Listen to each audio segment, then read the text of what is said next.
you always want to ask, what is my opponent's range and how are they going to proceed with it? And right here, Rick has all the nut hands, right? He would probably raise all the sets. He'd raise ace, queen, queen 10 suited, etc. And this is a spot where Rick can get away betting frequently and big. Hello, everyone. I am Jonathan Little. I'm here today with episode, what is it? 340 of Weekly Poker Hand. Goodness gracious, that's a lot of episodes. We've been here for a while doing this for all of you. If you have not watched the previous episodes, make sure you check those out at my YouTube channel, youtube.com/pokercoaching. And if you're here on YouTube, if you like these videos, do me a favor. Click the like button and the subscribe button and the notification button below. Click, click, click. That'll go a long way to helping the YouTube overlords know that you like me. I hope you like me. I like you. Thank you for being here. Let's go ahead and get started. We are taking a look at a hand from a 400, 800 with a 1600 straddle game. This is high stakes poker. This was played on, well, high stakes poker. You can watch it at PokerGo.com. They have all sorts of great, very, very, very high quality poker shows for you. Make sure you check that out at PokerGo.com. Rick Salomon, you all may know him. He has a special video that he put out a while back that made him slightly famous. He raises it up to $6,000. Folds around to Tom Dwan in the cutoff with King Jack offsuit. This is where Tom Dwan has shown that he has matured. Instead of re-raising to $20,000, as old Tom Dwan would have done every time, he sticks out his tongue, and he folds. Oh, Tom. All right, I like the play. It's perfectly fine. Whenever someone raises under the gun to 4 big blinds, 4 effective big blinds, and it's Rick Salomon, who I mentioned before is usually on the tighter side, but every once in a while gets sporadically splashy. You just don't want to get out of line. Just fold your king jack. Good play by Tom. If the raise came from a slightly later position, or if Tom was in a slightly later position, maybe he 3-bets it, but I like the fold. Nick Petrangelo folds the button over around to Michael Schwimer in the small blind. Michael Schwimer is a former professional Major League Baseball pitcher for the Phillies, and with this ace-jack offsuit in the small blind, I want you to take a second and ask yourself what you would do, because all options are really available. Remember YouTube comment section, we don't know Rick Salomon has pocket aces, okay? You don't know what cards your opponent has when you're playing poker. Okay, so in this scenario, what would you do? Would you fold the ace-jack? Would you call the 6,000? Would you re-raise to 15,000? Or would you re-raise to 24,000? I want you to pause the video and type your answer in the comment section below. I'll wait for you. Go ahead, do it.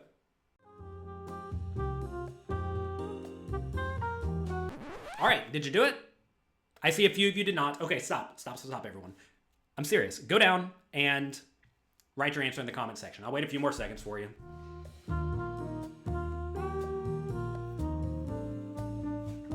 Okay. I'm glad you did that. Doing this active learning process is going to go a long way to helping you improve your skills. And another way to improve your skills is to check out my Cash Game Tips free downloadable PDF. If you play cash games, you need to have this PDF. Make sure you get that right now at pokercoaching.com/cash tips. Also, if you want to check out pokercoaching.com and go in depth and improve your skills, we're having a New Year's sale. Check that out at pokercoaching.com/New Year sale. All sorts of stuff going on, huh? All right. Ace-jack offsuit, I think probably wants to 3-bet. Remember I said Tom Dwan's king-jack should probably consider a 3-bet, but you got to be a little bit cautious. Here, there are fewer players yet to act for Michael Schwimer, and Michael Schwimer is going to be out of position. And ace-jack plays quite poorly out of position in general. Now look, I fully realize he would be 3-betting, re-raising into Rick Salomon's pocket aces. It's going to go poorly for him. But I think that's probably the right play in this situation, because when you call, you're just going to end up drastically under-realizing your equity out of position against the under-the-gun raiser. And one of the 2 players yet to act could sporadically put in a re-raise if you decide to call and force you off your hand. I also don't hate folding. I know it sounds really nitty to say I would fold here, but I mean, I think it's reasonable, especially if we think Rick is on the tighter side. I don't do a ton of calling in the small blind when there's a straddle, just because you have more people yet to act, right? If you are going to re-raise here, you definitely want to make it 24,000. You don't want to go 15,000 because if you go 15,000, Rick's going to call you literally every time or re-raise you. Whereas if you go 24,000, you are going to get Rick to fold out some hands. Like give Rick, I don't know, King Queen. It's a pretty miserable spot. He should probably fold. Give him a lower pocket pair against a lower pocket pair like pocket eights. He's going to call. You're going to bet the flop a lot of the time, and he's going to fold, and that just gives you more money. So you definitely want to re-raise big in this scenario. Michael does call, though. Let's see how that goes for him. Jean-Robert Ballon makes the good fold with the ace-9. Don't think that just because everybody else is being splashy and losing their minds that you have to as well. Jean-Robert played good, pretty fundamentally sound poker in this episode of Poker After Dark. And we see the flop. Queen, 10, 6. Michael Schwimer has a gut shot. Rick Salomon has aces. Michael's going to check everything here. Rick goes for a continuation bet. I like a pretty big continuation bet here. If you think about the hands that the small blind will call in this scenario, it's going to be mainly good, strong, big cards, which hit this flop very well. It's going to be pocket pairs, which, don't especially hit this flop well, but whatever. And then it's going to be middle suited connected type hands, which either have a pair or a straight draw at this point, right? So in this scenario, you typically want to bet on the bigger side. The pot is 15,000. I would bet something like 12,000 in Rick's scenario. You always want to ask, what is my opponent's range and how are they going to proceed with it? And right here, Rick has all the nut hands, right? He would probably raise all the sets. He'd raise ace, queen, queen 10 suited, etc. And this is a spot where Rick can get away betting frequently and big. So I would go something like 12,000. We discussed this thoroughly in my cash game masterclass and also my tournament masterclass. Those are available at pokercoaching.com. Again, get the New Year sale. You might as well get it while it's on sale at pokercoaching.com/New Year sale. Michael makes the call with the gut shot, which I think is fine. It's probably close to a fold in reality. Normally, when you have an overcard and a gut shot to the nuts, calling is very, very viable. But this is one of these rare scenarios where I think folding's probably just right immediately. And that's because if Rick is bluffing with ace-king, if you get the jack, you still lose, right? And if you get the ace, you still lose. So you're only drawing to 4 outs. And there's no guarantee you're just going to get maximally paid off. That said, if something like a king does come, it's kind of likely Rick has top pair, top kicker, pocket aces, king, queen, whatever. And all those hands will pay off pretty well. But I'm normally not trying to fold a gut shot in an overcard, but I think this is one of these rare instances where you probably should at least consider it. Calling's fine too, though. If Michael was in position, like on the button, then I definitely think calling is fine. But from the small blind, you do have to be very cautious because it's really, really hard to get paid. Turn is a jack, giving Michael, well, that death card where he has a pair now. He checks, and Rick opts to check behind. And I actually like this check behind a lot because if you think about that range we gave Michael on the flop, it was going to be a whole lot of queens, tens, straight draws like 9-8, right? It's going to be stuff like king jack and jack 9 suited straight draws, which, you're ahead of, but they still have loads of equity. And against that range, you're actually not in all that great a shape with the pocket aces anymore. Also, if Michael does have a hand like ace jack, ace 10, queen 9 suited, he may even fold if you keep making a relatively big bet on the turn. So this is a spot where I do think you probably want to exercise a little bit of caution and check. You also know pretty clearly which rivers are like awful for you, right? And you also don't want to bet turn and get check raise. That would be terrible here because when you get check raise on this turn, it's probably just a fold with the aces, but you're not really trying to fold aces. So this is a spot where Rick did a great job of recognizing that his normally strong pocket aces have shriveled up to become a clear marginal made hand. So he does check, check. And when he does check behind on this turn, he's not planning on folding the river. I mean, I'm trying to think if there's any river he actually folds to a bet on. I mean, on a king, he has a straight, right? So that's good. On a queen, that's a pretty bad river, but he still probably just calls because he beats overvalues with like ace jack, king jack, jack 9, etc. A jack is fine because a queen may value bets and some bluffs are available. A 10 is obviously fine for the same reasons. 9 is pretty bad. A 9 and an 8 are pretty bad rivers for Rick, and he may actually end up folding to a substantial bet there. And I think that's probably right. But every other river is fine. 7, 6, 5, 4, 3, 2. All are fine. So this is a spot where when you check back turn, you already know pretty clearly, like you're just not folding this hand. So river's 2 of clubs. Michael has a very clear marginal made hand, which again we discussed thoroughly in the cash game masterclass at pokercoaching.com. And you should definitely check here.